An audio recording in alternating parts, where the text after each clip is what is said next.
bear cub was drifting toward a dam. Intake in a reservoir. What this baby did was shocking. Let us know where you're watching from. If you love my content, consider supporting it with a super thanks. Also, don't forget to like and subscribe. It'll help us to remain in touch with amazing people like you. The morning sun painted the water gold, but Sebastian Chen couldn't shake the feeling that something was wrong. He watched his 10-month-old daughter, Mila, crawl across the picnic blanket while his wife, Cora, unpacked their breakfast. The Eastwood Reservoir stretched before them, its surface smooth as glass except for the distant churning where water rushed toward the dam's intake system. "Can you believe how peaceful it is here?" Cora said, spreading cream cheese on a bagel. "No cell service, no noise, just us." Sebastian nodded, but his attention drifted to the tree line. Birds weren't singing. That was strange. The forest usually hummed with life this time of morning. He stood up, scanning the shoreline. About 30 yards away, something dark bobbed in the water. At first, he thought it was a log, then it moved. "Cora," he said slowly, "there's something in the water." She looked up from the picnic basket. Probably just debris from the storm last week. But Sebastian was already walking toward the edge. The object wasn't debris. It was alive. Small paws splashed weakly against the current. A bear cub, no bigger than a cocker spaniel, was struggling to stay afloat. Its frightened whimpers carried across the water. "Oh my God," Cora gasped, now beside him. "It's a baby bear." The cub was already 20 feet from shore, caught in the reservoir's deceptive current. Sebastian knew these waters. The dam's intake created a powerful undertow that pulled everything toward its massive steel grates. Once something got close enough, there was no fighting it. "We have to do something," Cora said, her voice tight with panic. Sebastian scanned the area. No rangers, no other hikers. The parking lot was empty except for their car. He looked at the cub again. It was drifting faster now, its movements growing weaker. In minutes, it would reach the point of no return. Behind them, Mila squealed. She had crawled to the edge of the blanket and was pointing at the water, babbling excitedly. Her favorite rubber toy, a bright yellow duck, sat forgotten beside her. "Stay with Mila," Sebastian said, already kicking off his shoes. "I'm going in." "Are you crazy? The water's freezing? And what about the mother bear?" He was right to worry. Mother bears rarely strayed far from their cubs. But Sebastian couldn't stand there and watch a baby animal drown. He waded into the shallows, gasping as ice-cold water soaked through his jeans. The cub was further out now, maybe 40 feet from shore. Its panic had exhausted it. Sebastian could see its small head barely staying above water, dark eyes wide with fear. He pushed deeper, feeling the current tug at his legs. Something rustled in the trees. Cora grabbed his arm. "Sebastian, stop. Look." A massive shape emerged from the forest. The mother bear stood on her hind legs, 7 feet tall and weighing at least 400 pounds. Her eyes locked onto the water, then onto Sebastian. A low growl rumbled from her throat. "Back away slowly," Cora whispered. But Sebastian couldn't move. The cub was slipping under, only its nose visible now. The mother bear dropped to all fours and charged toward the water's edge, stopping just short of the shoreline. She paced frantically, calling to her cub with desperate huffs. That's when Mila did something extraordinary. The baby girl, still sitting on the blanket, picked up her yellow duck. She held it high above her head and made a sound Sebastian had never heard before. It wasn't her usual babble. It was deeper, almost guttural. The mother bear's head snapped toward the baby. Mila threw the duck. The toy landed with a small splash about 15 feet from shore. The bright yellow plastic bobbed on the surface, impossible to miss. The cub, through sheer instinct or desperation, paddled toward it. Just a few strokes, just enough to change its angle. The current still pulled, but now the cub was drifting diagonally instead of straight toward the dam. Sebastian saw his chance. He lunged forward, swimming hard against the cold water. His fingers brushed wet fur. Missed. He kicked harder, reached again. This time, he caught the cub's scruff. The tiny bear clung to him with sharp claws, trembling violently. Sebastian turned back toward shore, fighting both the current and his own chattering teeth. The mother bear was in the water now, wading toward them with powerful strokes. "Hurry!" Cora screamed. Sebastian's feet found the bottom. He stumbled forward. The cub pressed against his chest.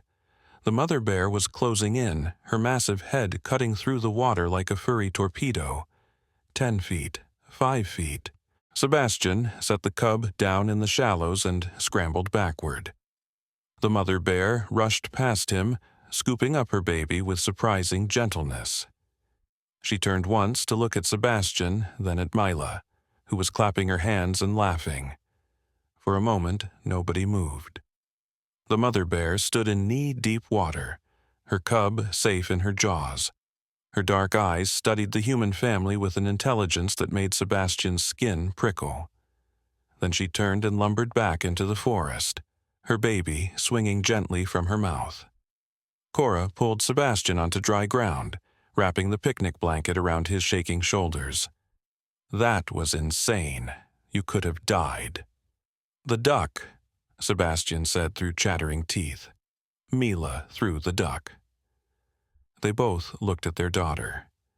She had crawled back to her toys, playing contentedly as if nothing had happened, as if she hadn't just saved a drowning bear cub with a rubber duck and a strange, primal call. How did she know? Cora whispered. Sebastian didn't have an answer. He pulled Mila into his lap, feeling her warm weight against his cold skin.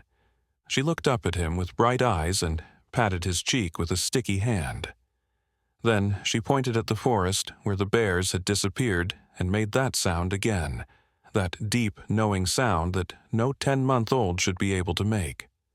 The morning sun climbed higher, warming the rocks around them. In the distance, the dam's intake system continued its endless pull, hungry and indifferent. But here, on this small stretch of shoreline, something extraordinary had happened, something that would stay with Sebastian long after his clothes dried and his teeth stopped chattering.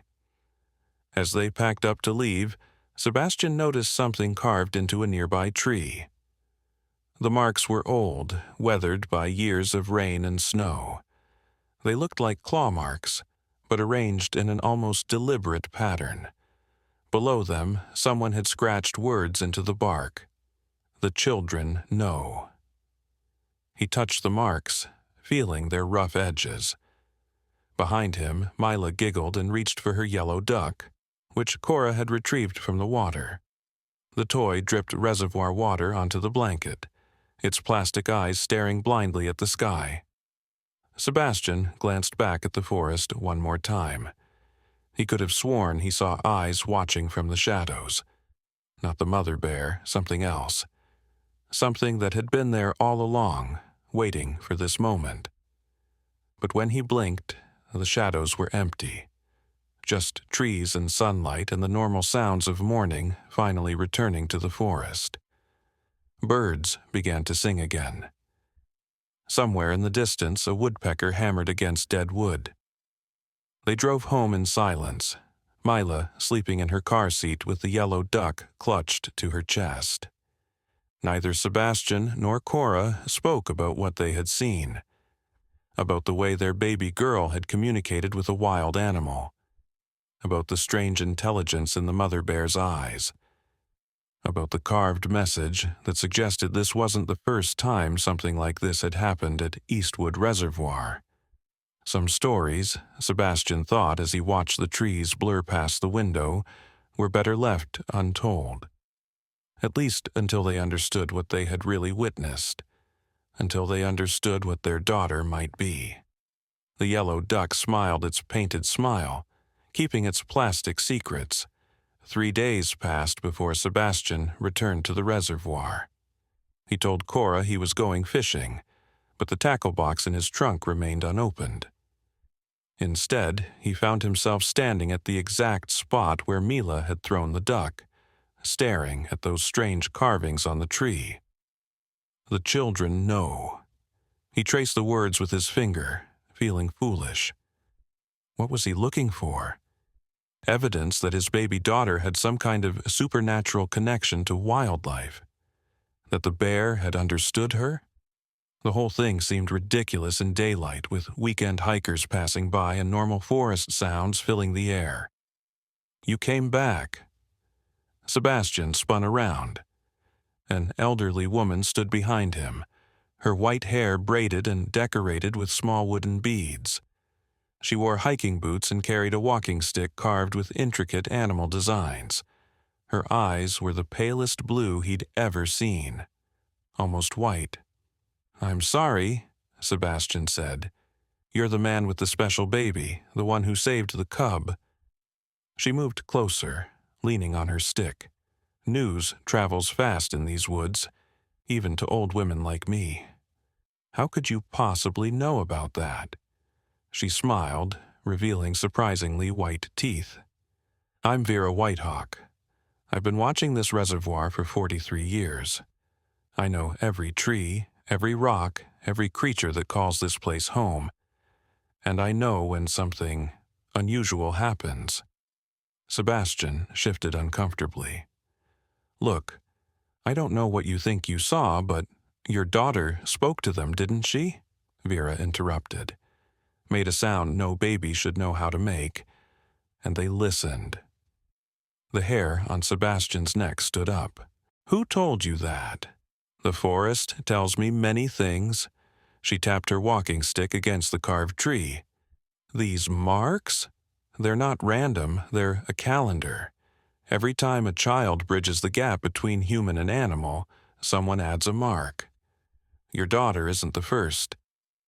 "That's—" Sebastian wanted to say impossible, but the word stuck in his throat. He'd seen it happen. He'd watched his 10-month-old daughter communicate with a wild bear.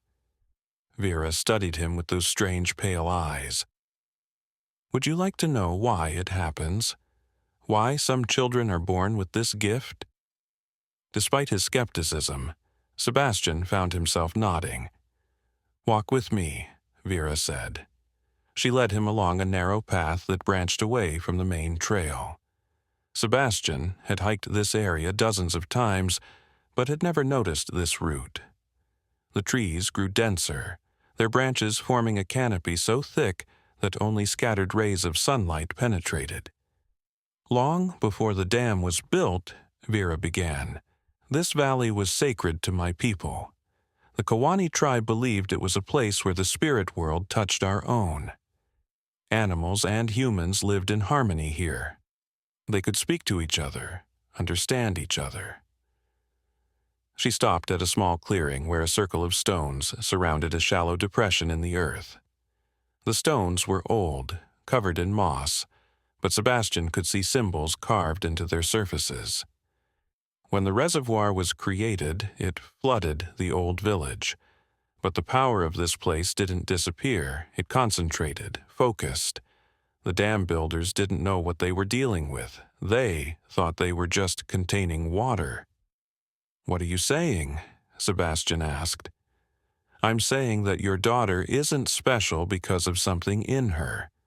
She's special because she was born to parents who bring her to this place. The reservoir chooses its guardians carefully." Sebastian laughed nervously. "Guardians?" "She's not even a year old. The younger, the better. Before the world teaches them that animals can't understand human words. Before logic overwrites instinct." Vera knelt beside the stone circle, brushing away dead leaves. "Tell me, Mr. Chen, has Mila shown any other unusual behaviors since that day?" Sebastian's mouth went dry. He thought about the previous night when Mila had woken crying. Not her normal cry, but something deeper, more urgent. Cora had gone to comfort her, but the baby kept pointing at the window, making soft whimpering sounds. 5 minutes later, they'd heard it outside, an injured cat mewing pitifully in their backyard. They'd found it caught in the fence, its leg twisted at an odd angle. Yes, he admitted quietly. Vera nodded as if she'd expected this. It will get stronger as she grows. She'll know when animals are in distress, she'll understand their needs, and they'll trust her in ways they don't trust other humans. Why are you telling me this? Because she'll need guidance and protection. Vera stood, her joints creaking. There are others who know about this place, about what it can do. Not all of them have good intentions. What do you mean? Instead of answering, Vera pointed to a tree across the clearing. Fresh gouges marked the bark, too deliberate to be natural. They formed a rough symbol, 3 circles connected by jagged lines. Someone else has been here recently, she said. Someone looking for children like yours. Sebastian felt his protective instincts flare. Who? Why? Why do you think? A child who can communicate with animals, who can calm them, control them. Imagine what someone could do with that power. Circus acts would be the least of it. Wildlife smugglers, exotic animal traders, even military applications. The possibilities are endless for those without conscience. The forest suddenly felt less peaceful. Sebastian found himself checking the shadows between trees, listening for footsteps. How many others are there? Children like Mila? Vera's expression grew sad. Fewer each year. The modern world doesn't nurture this gift. Most children lose it before they can talk. They forget the old language. But a few remember. A few keep the bridge open. She reached into her pocket and pulled out a small leather pouch. Give this to your wife. Tell her to hang it above Mila's crib. It won't enhance her abilities, but it will hide them from those who might wish to exploit them. Sebastian took the pouch. It was surprisingly heavy and something inside clinked softly. What is it? River stones from the old village, blessed by my great-great-grandmother. They carry the memory of when humans and animals spoke as equals. I still don't understand. Why Mila? Why us? Vera smiled sadly. Sometimes the why doesn't matter. What matters is what you do with the gift. Your daughter saved a life 3 days ago. That bear cub would have died without her intervention. The mother would have grieved. The forest would have lost a future protector. Every action creates ripples, Mr. Chen. Your daughter's ripples are just beginning. She started walking back toward the main trail. Sebastian followed, his mind spinning with questions. Wait, he called. How do I find you again? If something happens, if Mila needs help... Vera paused without turning around. You won't find me, but when you truly need me, I'll be there. The forest has many eyes, Mr. Chen. We're always watching. She disappeared around a bend in the trail. Sebastian hurried after her, but when he reached the spot, she was gone. The main trail stretched empty in both directions. Even her footprints had vanished. He drove home in a daze, the leather pouch heavy in his pocket. Cora was in the kitchen when he arrived, Mila playing on the floor with her blocks. How was fishing? Cora asked without looking up from chopping vegetables. Sebastian watched his daughter stack blocks with unusual precision for a child her age. She looked up at him and smiled, then made a soft chirping sound. Through the kitchen window, a blue jay landed on the fence post and chirped back. I need to tell you something, Sebastian said. Cora set down her knife. What's wrong? He pulled out the leather pouch and set it on the counter. Remember what happened at the reservoir with the bear cub? How could I forget? I went back today, met someone. An old woman who knows about what Mila did. Cora's expression shifted from concern to skepticism. Sebastian, please don't tell me you're buying into some local superstition. Just hear me out. He told her everything. Vera's explanation, the stone circle, the warning about others who might be interested in Mila's abilities. As he spoke, Cora's skepticism gradually gave way to unease. The cat, she said quietly when he finished. Last night, she knew it was hurt before we could hear it. They both looked at Mila. She had abandoned her blocks and was now pressed against the glass door leading to the backyard. A squirrel sat on the deck, its bushy tail twitching. Mila made a clicking sound with her tongue. The squirrel's ears perked up, and it moved closer to the door. "This is insane," Cora whispered. "Babies don't. They can't." But even as she spoke, the squirrel placed its tiny paws against the glass, mirroring Mila's hands on the other side. They stayed like that for several seconds before the squirrel scampered away. Sebastian picked up the leather pouch. The woman said to hang this above her crib, for protection. Cora took it, weighing it in her palm. Protection from what? Before Sebastian could answer, Mila began to cry. Not her normal cry, but that deep, urgent sound they'd heard the night before. She crawled rapidly toward the front door, patting it with her small hands. "Mila, what's wrong?" Cora scooped her up, but the baby struggled, reaching for the door. Sebastian opened it cautiously. The street looked normal. Suburban houses, manicured lawns, a few parked cars. Then he noticed the van idling at the corner. It was black, with tinted windows and no visible license plate. As soon as he stepped outside, the engine started and the van pulled away quickly. He closed the door and locked it. "Pack a bag," he told Cora. "What? Why?" "I think we need to stay somewhere else tonight. Just to be safe." Cora didn't argue. While she gathered essentials, Sebastian called his brother who lived an hour away. Mila had calmed down once the van left, but she kept looking toward the windows, making soft whimpering sounds. As they loaded the car, Sebastian noticed their neighbor, Mrs. Patterson, watching from her garden. She gave them a strange smile and waved. Something about it made Sebastian uneasy. They'd lived next to her for 3 years, but suddenly he realized how little they knew about her. Did she live alone? What did she do for work? Why was she always watching? "Ready?" Cora asked, buckling Mila into her car seat. Sebastian took one last look at their house.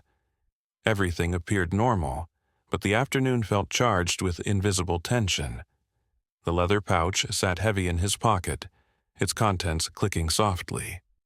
As they drove away, he caught a glimpse of movement in his rearview mirror. Mrs. Patterson was on her phone, gesturing animatedly. And was that the same black van turning onto their street? Mila made a sound from the back seat, not crying, but something else. A warning? A call? Sebastian pressed harder on the accelerator. The Reservoir had given his daughter a gift. Now he was beginning to understand that gifts always came with a price. The question was, how high would that price be? In the back seat, Mila clutched her yellow duck and stared out the window. As they passed a field where cows grazed, she pressed her palm against the glass and hummed. A low, rhythmic sound that seemed to vibrate through the car. One by one, the cows raised their heads and watched the vehicle pass. Sebastian met Cora's eyes in the mirror. She'd noticed, too. Their baby girl was becoming something they didn't fully understand. Something wonderful, something terrifying. The road stretched ahead, leading them away from everything familiar. Behind them, the black van appeared again, maintaining a careful distance. Following, the yellow duck smiled its painted smile, and Mila hummed her strange song to the animals they passed.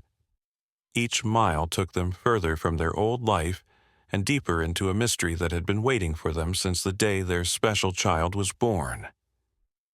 Sebastian's brother Dominic lived in a converted barn outside the city limits. The property sprawled across 20 acres of meadowland, surrounded by forest on 3 sides. As they pulled into the long driveway, Sebastian checked the rearview mirror. The black van had disappeared 10 miles back, but he couldn't shake the feeling they were still being watched. "Thank God you're here," Dominic said, meeting them at the door.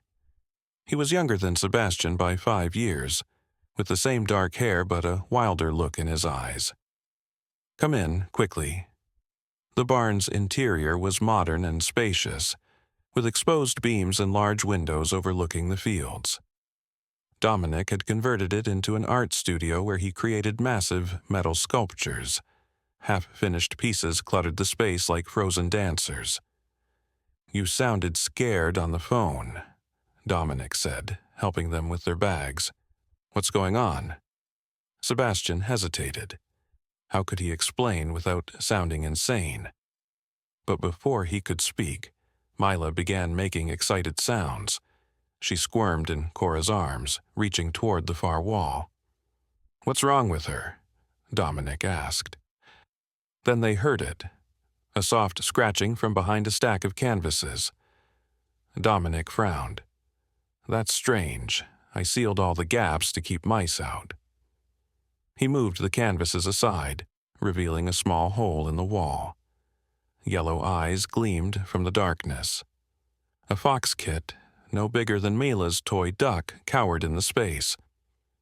Its fur was matted with blood, and one of its legs bent at an unnatural angle. "How did it even get in here?" Dominic muttered. But Sebastian watched his daughter. Mila had stopped struggling. Instead, she made a low, crooning sound, almost like a lullaby. The fox kit's ears swiveled toward her. Slowly, trembling, it emerged from its hiding spot. "Sebastian," Cora whispered. "She's doing it again." The kit limped closer, drawn by Mila's voice. When it reached them, it collapsed at Cora's feet, exhausted. Mila reached down and the kit didn't flinch when her tiny fingers touched its head. Dominic stood frozen. "What just happened?" "We need to talk," Sebastian said. While Cora tended to the injured fox with supplies from Dominic's first aid kit, Sebastian told his brother everything. The reservoir, the bear cub, Vera Whitehawk, the black van. Dominic listened without interrupting, his expression cycling through disbelief, concern, and finally a strange recognition. "The children know," Dominic said quietly when Sebastian finished. "You've heard that before?" Dominic walked to a cluttered desk and pulled out a sketchbook. He flipped through pages of drawings until he found what he was looking for. The sketch showed a tree with carved symbols, the same tree Sebastian had seen at the reservoir. "I drew this 6 months ago," Dominic said. "I was hiking, looking for inspiration, and found this place. It felt significant. I've been going back ever since, trying to understand why it called to me. You never mentioned it. What was I supposed to say, that I found a magic tree?" Dominic laughed bitterly. "But there's more. Sometimes, when I'm there, I see things. Animals that shouldn't be that close to humans. Birds that land on my shoulder. Once, a wolf. It just sat there, watching me draw." Sebastian studied his brother with new eyes. "Maybe it runs in families. But I can't do what Mila does. I can't speak to them. Maybe you could once, when you were young."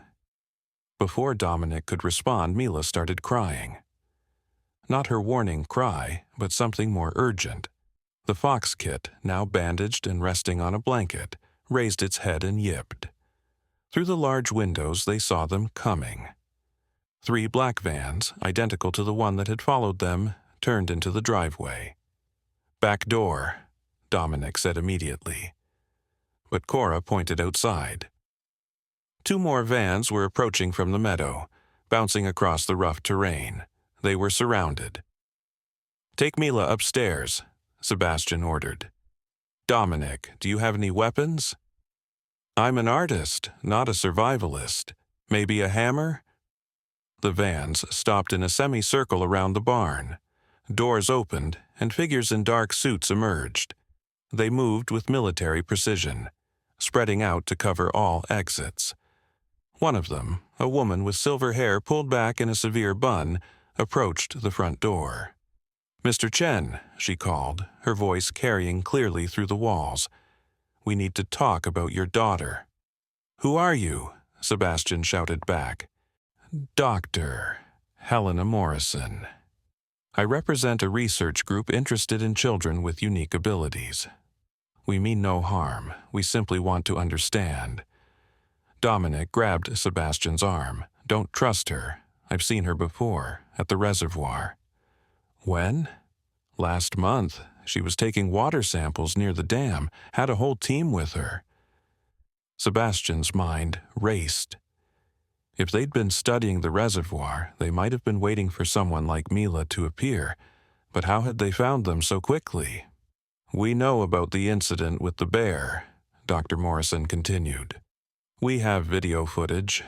Your daughter's abilities are remarkable, Mr. Chen. With proper study, we could understand how she does it. Imagine the applications: wildlife conservation, veterinary medicine, search and rescue operations. She could help save countless animal lives." It sounded reasonable, almost noble, but something in the woman's tone made Sebastian's skin crawl. "And if we refuse?" he called back. "I hope it won't come to that. We're prepared to compensate you generously for your cooperation. Your daughter would receive the best care, the best education. You could supervise every aspect of the research."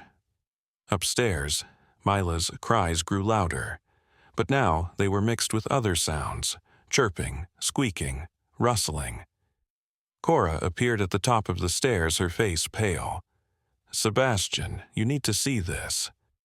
He climbed the stairs 2 at a time.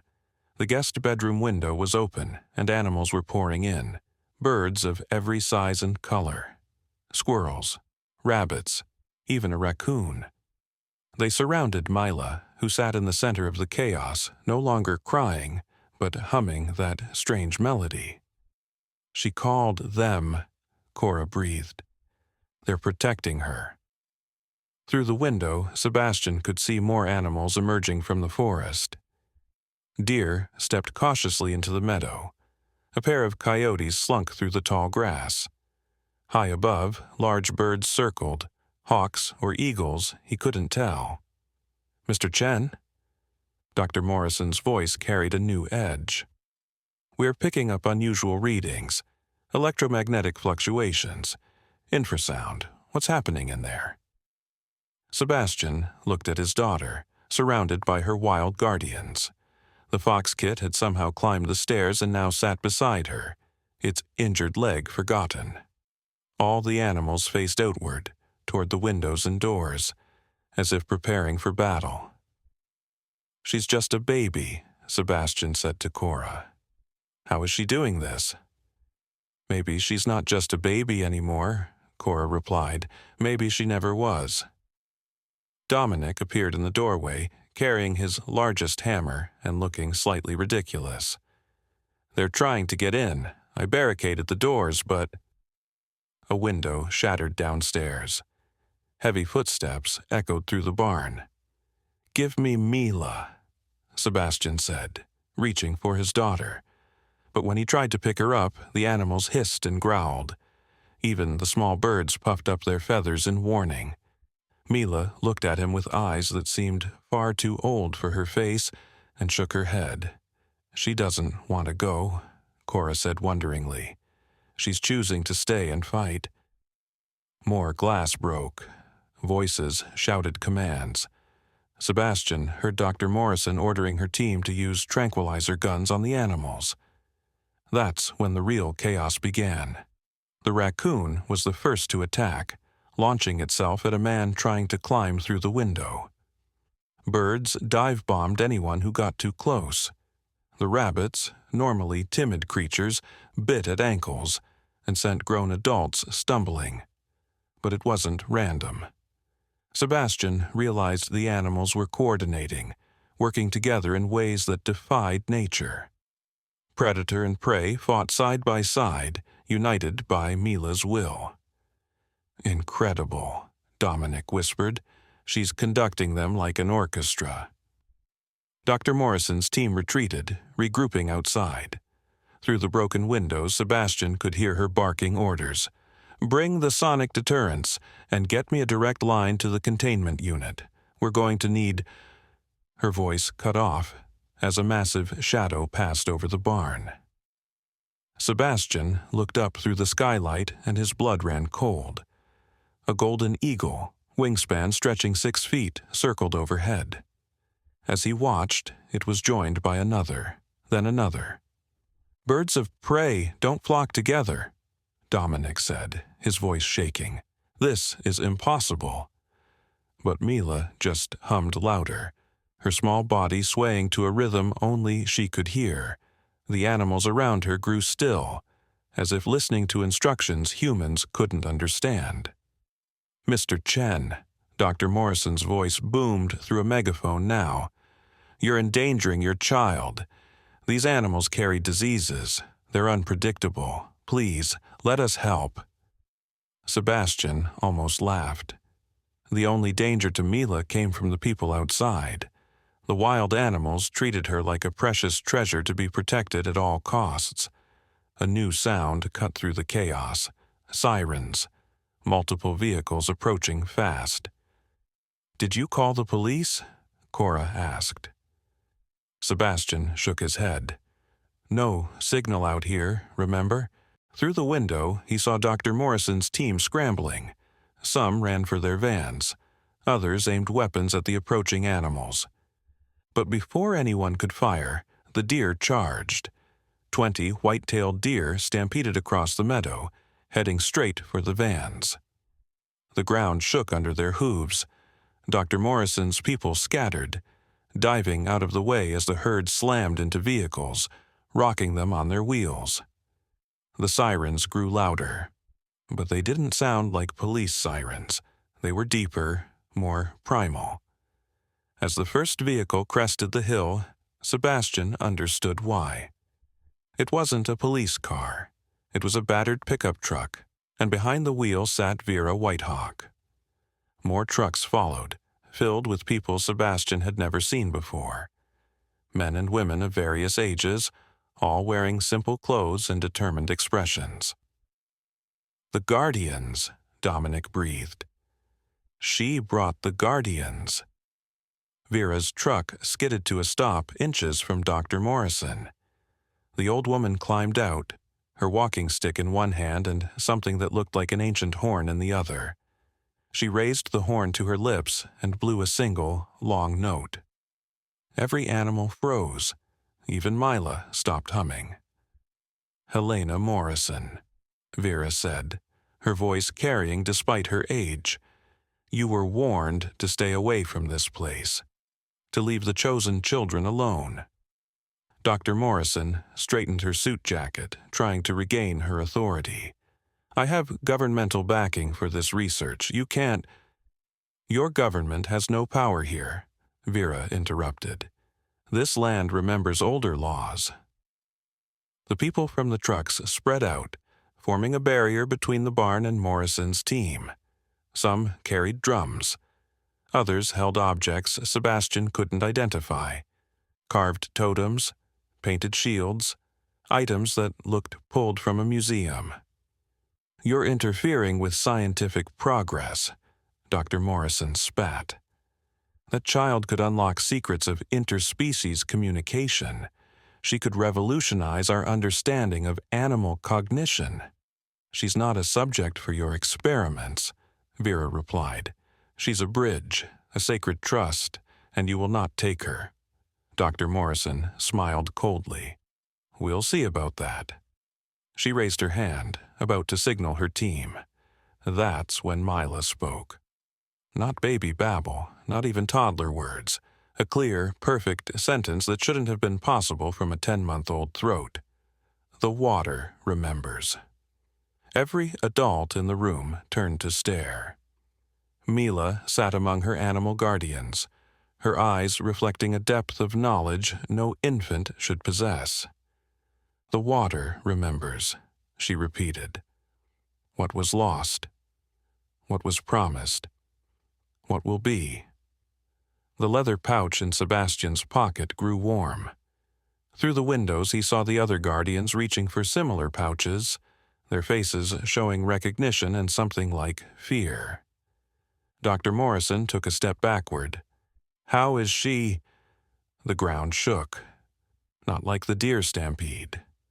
This came from below, from deep in the earth. In the distance, toward the reservoir, Sebastian saw birds rising in massive clouds, fleeing something. You disturbed the waters, Vera said to Morrison. Took samples, ran tests, tried to understand what was never meant for your machines. The shaking intensified. Cracks appeared in the barn's foundation. Several of Morrison's vans tipped over as the ground beneath them shifted. We need to go, one of Morrison's men shouted. The seismic readings are off the charts. But Dr. Morrison stood transfixed, staring at Mila. She's connected to it, to the reservoir. She's not just talking to animals, she's channeling something older, something in the water itself. Mila giggled, a sound both childlike and ancient.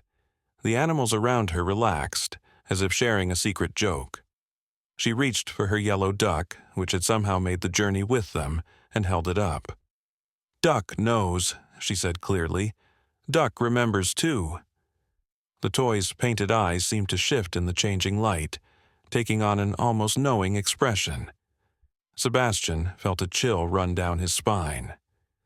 How many times had Mila played with that duck near water? In the bathtub, at the beach, at the reservoir. Get out, Vera commanded Morrison. Now, before the old agreements are broken completely. This time, Dr. Morrison listened. She backed toward her remaining van, her team following. But her eyes never left Mila. This isn't over, she said. That child is too important to leave in the hands of people who don't understand what she represents. We understand perfectly, Vera replied. Better than your laboratories ever could. Morrison's van pulled away, followed by the others that could still drive. The guardians remained, their eyes fixed on the barn, on the child who had spoken with the voice of deep waters. As the dust settled, Mila yawned and reached for her mother. Just like that, she was a baby again.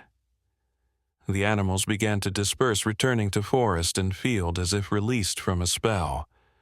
Only the injured fox kit remained, curled beside her. Someone want to explain what just happened? Dominic asked, his voice cracking. Vera climbed the stairs slowly, her pale eyes never leaving Mila's face. The reservoir isn't just water collected behind a dam. It's a living memory. Every drop that flows into it carries stories, connections, the essence of life itself. When the dam was built, it concentrated all of that into one place. She knelt beside Mila, who looked at her with curious eyes. Some children are born as vessels for that memory. They can tap into it, channel it. Your daughter isn't just speaking to animals, Mr. Chen. She's speaking for the water itself, for all the life it has touched and sustained. But she's just a baby, Cora protested, clutching Mila tighter. In body, yes, but her spirit is older, much older. Vera touched the yellow duck, and for a moment her eyes went distant. This toy has been to the water many times. It's become a conduit, a focusing object. Through it, she maintains her connection even when far from the source. Sebastian's head spun. So, what do we do? How do we protect her? Morrison will be back. Others will come. Vera stood with effort.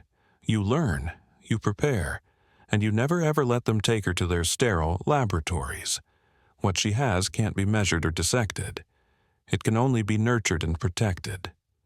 She turned to the other guardians, who had remained silent throughout the conversation. The old pacts are awakening.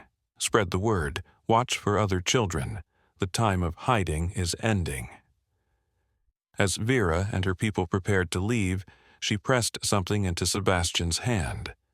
A small stone, smooth and translucent, with veins of blue running through it. From the deepest part of the reservoir, she said, where the old village sleeps. Keep it close to her. It will help when the waters call again. Call for what? Sebastian asked. But Vera was already walking away, her answer lost in the wind that suddenly gusted through the broken windows. The last thing she said, just before climbing into her truck, chilled Sebastian to his core. The dam won't hold forever, and when it breaks, she'll need to be ready. They all will. As the trucks disappeared down the drive, Sebastian looked at his daughter. Mila had fallen asleep, the yellow duck clutched to her chest. The injured fox curled beside her. She looked peaceful, innocent, completely normal, but he'd seen what she could do, heard her speak with a voice that came from somewhere beyond her tiny body, and he knew their lives would never be normal again. We can't go home, Cora said quietly. I know. Where do we go? How do we keep her safe? Sebastian thought of Morrison's cold eyes, of the resources she clearly commanded. Then he thought of Vera's people, appearing when needed, protecting what they considered sacred. We learn, he said finally. We connect with others like her, and we get ready for whatever's coming. Outside, night was falling. In the distance, toward the reservoir, a strange glow flickered on the horizon, like Aurora Borealis, but wrong for this latitude, wrong for any earthly light. Mila stirred in her sleep and whispered something that sounded like, soon. The yellow duck smiled its painted smile, keeping secrets that went deeper than plastic and paint, older than the dam, and wider than the waters that remembered everything. 3 weeks later, they were living in a cabin deep in the Cascade Mountains. Vera's network had arranged it, an off-grid refuge owned by a retired forest ranger named Joseph Clearwater. The man asked no questions when they arrived, just handed over the keys and pointed to a shed stocked with supplies. The generator's temperamental, he'd said, but you won't need much power. This place has its own energy. Sebastian hadn't understood what he meant until their first night. As darkness fell, a soft luminescence seemed to emanate from the forest itself. Not bright enough to read by, but sufficient to navigate without flashlights. Mila had crawled to the window and pressed her palms against the glass, humming her strange melody. The glow intensified, pulsing in rhythm with her voice. Now, watching his daughter play on the cabin's porch, Sebastian wondered how much of their old life they'd truly left behind. Cora sat beside him, sketching in a notebook. She'd started documenting everything. Mila's abilities, the animals that visited, the strange dreams they'd all been having since arriving. She's changing, Cora said, without looking up from her drawing. Not just her abilities, her physical development. Look at her, Sebastian. He had noticed. Mila moved with a coordination that seemed impossible for her age. Her eyes tracked movement with predatory precision, and her hair, once wispy baby fuzz, had grown thick and dark, with strange silver streaks that caught the light like mercury. The water dreams are getting stronger, Cora continued. Last night I was underwater but could breathe. There were structures down there, buildings, streets, and children. So many children, all with eyes like Mila's. Sebastian nodded. He'd had similar dreams. visions of a flooded city where people and animals lived in perfect harmony, where children could speak the language of currents and tides. A rustling in the nearby trees made them both look up. A massive elk emerged from the forest, its antlers spanning wider than the porch. It approached slowly, cautiously, until it stood just feet from where Mila played. The toddler looked up at the magnificent creature and giggled. She raised her tiny hand, and the elk lowered its great head, allowing her to touch its snout. For a moment, they stayed like that, child and beast, connected by something invisible. Then Mila spoke. "He says the gathering has begun." Sebastian's blood chilled. Her vocabulary had expanded dramatically in the past weeks, but these pronouncements, these messages from the animals, never failed to unnerve him. "What gathering?" Cora asked gently. Mila's eyes went distant, as if listening to a faraway voice. "Where the water meets the sky, where the old ones wake, where the children learn their purpose." The elk snorted softly and retreated into the forest. As it disappeared, a familiar figure emerged from the opposite direction. Vera Whitehawk, looking older than when they'd last seen her, leaned heavily on her walking stick. "It's time," she announced without preamble. "The reservoir is calling." "Absolutely not," Sebastian said, standing. "Morrison's people are probably watching the place. We can't risk—" "Helena Morrison is no longer your concern," Vera interrupted. "She's been reassigned. Her superiors weren't pleased when her expedition triggered seismic activity across 3 states. "Seismic activity?" Cora set down her notebook. "We felt tremors here, but the dam is failing." Vera's pale eyes fixed on Mila. "Not structurally, not yet. But the barriers between what was and what is are weakening. The water remembers what lies beneath, and it wants to reclaim it." Mila had gone very still, clutching her yellow duck. When she spoke, her voice carried harmonics that seemed to resonate in Sebastian's chest. "The sleepers are restless. The promise must be kept." "What promise?" Sebastian demanded. "What aren't you telling us?" Vera sighed and lowered herself onto the porch steps. "When the dam was built, a bargain was struck. Not with the government or the construction companies, but with older authorities.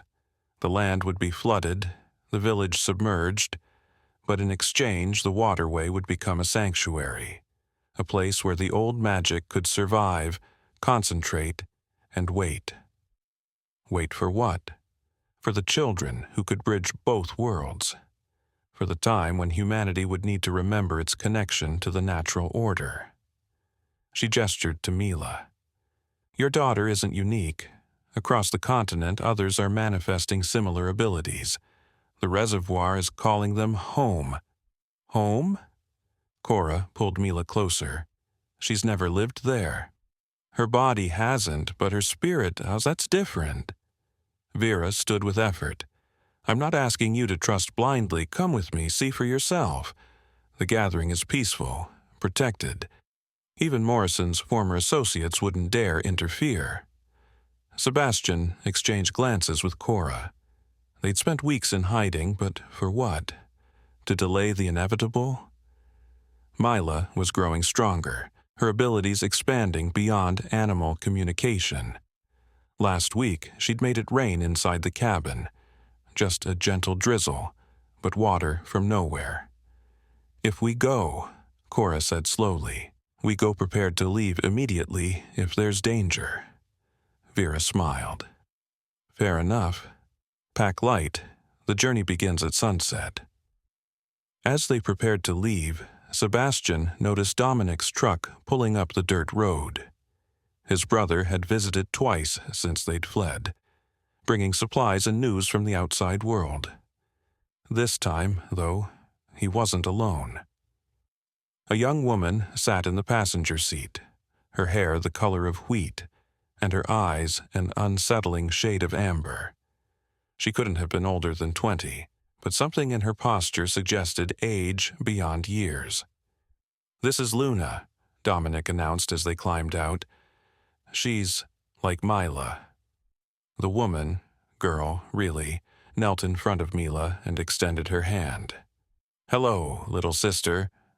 The wolves told me about you." Mila studied her for a long moment, then placed her tiny hand in Luna's larger one. The air between them shimmered, like heat waves rising from hot asphalt. Both their eyes went wide. "She's strong," Luna whispered. "Stronger than any of us." "How many are there?" Sebastian asked. "Children like you?" "Hundreds that we know of, maybe thousands worldwide." Luna stood, not releasing Mila's hand. "We've been scattered, hidden, protected by our families. But something's changing. The call is getting stronger." "I found her at the reservoir," Dominic explained. "She was just standing in the water, surrounded by wolves. Actual wolves, Sebastian. They led me to her." Luna smiled sadly. "I was raised by them. After my parents died, they found me in the forest. I was 3. They taught me their language, their ways. But lately, I've been dreaming of water, of drowned villages and sleeping children. The same dreams." Sebastian felt the pieces of a larger puzzle clicking into place. "You're coming with us to this gathering? We all are," Luna said. She whistled, a complex series of notes that hurt Sebastian's ears. From the forest, shadows emerged. Wolves, a full pack, moving with silent grace. They arranged themselves around the cabin, yellow eyes watchful. "My family," Luna explained. "They go where I go." As sunset approached, their group had grown. 2 more vehicles arrived, carrying families Sebastian recognized from Vera's rescue team. Each had a child with unusual abilities. A boy who could call hawks from the sky. A girl who made flowers bloom with a touch. Twins who seemed to share thoughts with every creature that crawled or swam. They formed a convoy, heading toward the reservoir. Sebastian drove with Cora and Mila, following Vera's truck. The closer they got to the water, the more agitated Mila became. Not distressed, excited. She pressed against her car seat straps, reaching toward the darkening sky. "Soon," she kept saying. "Soon, soon, soon." The parking area near the dam was packed with vehicles. Sebastian's anxiety spiked until he realized these weren't government vans or research teams. Families, dozens of them. Children of various ages, all with that same otherworldly quality he'd come to recognize in his daughter. They gathered near the shore, away from the dam itself. Someone had built a large bonfire, its flames reflecting off the dark water. The children gravitated toward each other, forming circles holding hands. The adults hung back, watchful and uncertain. "Welcome," a voice called from near the fire. A man emerged from the shadows. Tall, Native American, wearing traditional dress modernized with practical elements. "I'm Marcus Riverstone, keeper of the old stories. We've been waiting for this night for generations." He gestured to the assembled crowd. "Each of you carries a child touched by the ancient pact. Each child carries a fragment of the whole. Tonight, we begin to understand why." Marcus led them to the water's edge. The reservoir stretched black and still, reflecting stars that seemed brighter than usual. In the distance, the dam loomed like a concrete giant. "Long before settlers came," Marcus began, "this valley was sacred. A place where the veil between worlds grew thin. The people who lived here could speak with animals, command elements, dream true dreams. When the waters came, we thought that magic would drown." He smiled. "We were wrong. Water is memory. Water is connection. Every drop that falls as rain, flows as river, rests as lake, all connected. The magic didn't drown, it transformed. The children had formed a line along the shore. Without prompting, they began to hum. The same melody Mila had been humming for weeks. As their voices joined, the water began to glow, faintly at first, then brighter. The old village sleeps beneath, Marcus continued. But not dead, waiting. The children are the key. They carry the new covenant, the bridge between what was lost and what must be found. Mila broke free from Cora's grip and toddled to the water. Other children joined her. Some were teenagers, some barely walking. Luna waded in, her wolf pack arranging themselves along the shore like guardians. The humming grew louder. The water's glow intensified. And then, in the center of the reservoir, something broke the surface. Sebastian's first thought was whale. But no whale had ever swum these waters. The shape was massive, serpentine, covered in scales that reflected the firelight like mirrors. It rose higher, revealing a head that was almost equine but wrong in every proportion. "My God," someone whispered. "What is that?" But the children showed no fear. They raised their arms, their humming shifting to something like song. The creature, for lack of a better word, lowered its great head toward them. Water streamed from its mane, which seemed to be made of liquid starlight. "The guardian," Marcus said softly. "It's been sleeping beneath the dam since the waters rose, waiting for the children to wake it." Mila walked deeper, the water now at her waist. The creature's eye, large as a dinner plate, fixed on her. She reached up with her tiny hand, and it lowered its snout to meet her. The moment they touched, everything changed. The reservoir erupted with light, not from above, but from below. The drowned village was glowing, its structures visible through the suddenly transparent water. Streets, houses, a central plaza with a fountain that still flowed despite decades of submersion. And everywhere, there were more creatures. Things that had no names in modern language. Beings of water and light, of earth and air, they rose from the depths, drawn by the children's call. "The veil is lifting," Marcus announced. "The two worlds are remembering they were once one." Sebastian wanted to run into the water, to pull Mila back. But Cora held his arm. "Look at her," she whispered. "She's not afraid. She's home."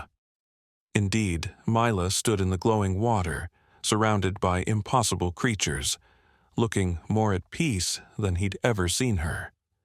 The yellow duck floated beside her, its plastic form somehow maintaining its silly smile amid the supernatural splendor. Other children were entering the water now. Each seemed to attract different creatures. Luna was surrounded by wolf-like beings made of mist and moonlight. The boy who called hawks stood with phoenixes of living flame that didn't burn. The twins communed with entities that shifted between fish and flower, solid and liquid. "This is what Morrison was trying to understand," Vera said, appearing beside Sebastian. "But you can't dissect wonder. You can't measure magic. You can only accept it or fear it." "What happens now?" Cora asked. "We can't keep this secret. The whole reservoir is glowing. People will see." "Let them see," Marcus replied. "The time for hiding is over. The world is changing. Climate chaos, extinction, the breaking of natural cycles. Humanity has forgotten its place in the web of life. The children are here to remind us." A new voice spoke, seeming to come from the water itself. "The covenant renews.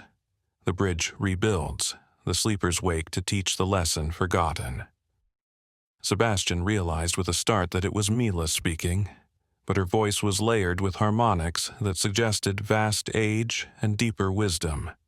"We are not separate," she continued, other children joining their voices to hers. "Human and animal, land and water, earth and sky. Division is illusion. Connection is truth. The waters remember, the children know, the world must learn. The creature, the guardian, raised its head and sang. The sound was like whales and wolves, like wind through canyons and water over stone. Other voices joined from the depths, a chorus of the impossible made real. On the shore, some adults fell to their knees. Others wept. A few tried to film with their phones, but the devices sparked and died. This was not meant for digital capture. This was meant for hearts and souls, and memories that ran deeper than silicon. The dam will fall, the children spoke in unison. Not in destruction, but in transformation. The waters will flow free, carrying the old wisdom to new lands. We are the harbingers. We are the bridge. We are the promise kept. As suddenly as it began, the light faded. The creatures slipped back beneath the surface. The children walked from the water, returning to their parents. But nothing would ever be the same. Mila collapsed into Sebastian's arms, exhausted but smiling. She was just a toddler again, clutching her yellow duck. But her eyes held depths that reflected more than just the dying firelight. "Home," she murmured before falling asleep. "We're all home now." Around them, families gathered their children, speaking in hushed whispers. Some looked terrified. Others seemed overwhelmed with wonder, but all understood that they had witnessed something that would ripple outward, changing everything. "This is just the beginning," Marcus announced. "The children will need training, guidance. The world will need preparation. What slept beneath the waters is waking everywhere, not just here. Every river, every lake, every drop of rain carries the potential for reconnection." "And those who fear it?" someone asked. Morrison had government backing. There will be others. "There will," Marcus agreed. "But the children are not defenseless, and they are not alone. The creatures you saw tonight, they are protectors as well as teachers. The old pact ensures it." As they prepared to leave, Vera approached Sebastian and Cora. "Your daughter is special, even among the special." The guardian recognized her as a primary voice. "She'll need more than hiding now. She'll need to learn, to grow, to lead." "She's not even 2 years old," Cora protested. "In body, but her spirit." Vera smiled. "Time moves differently for those who bridge the worlds. Trust her. Trust the process. And trust yourselves. You were chosen as her parents for a reason." They drove back to the cabin in silence, Mila sleeping peacefully in her car seat. The yellow duck smiled its eternal smile, keeping its plastic secrets. But Sebastian noticed something different about it now. Its painted eyes seemed deeper, as if reflecting the depths of the reservoir itself. The world had changed tonight.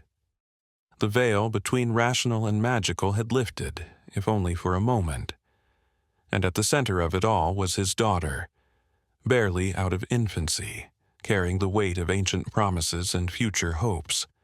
As they pulled into the cabin's driveway, Sebastian saw them waiting. Not government agents or research teams, but animals. Hundreds of them. Deer and rabbits, foxes and raccoons, birds roosting in every tree, all watching, all protecting. Mila stirred in her sleep and smiled. "Friends," she murmured. "All friends now." The yellow duck bobbed slightly, as if nodding in agreement, and Sebastian finally understood. They weren't hiding anymore. They weren't running. They were preparing. For what, he didn't fully know. But as he carried his daughter into the cabin, surrounded by the watchful eyes of the wild, he felt something he hadn't experienced in weeks. Hope. The water remembered. The children knew. And maybe, just maybe, the world was ready to learn.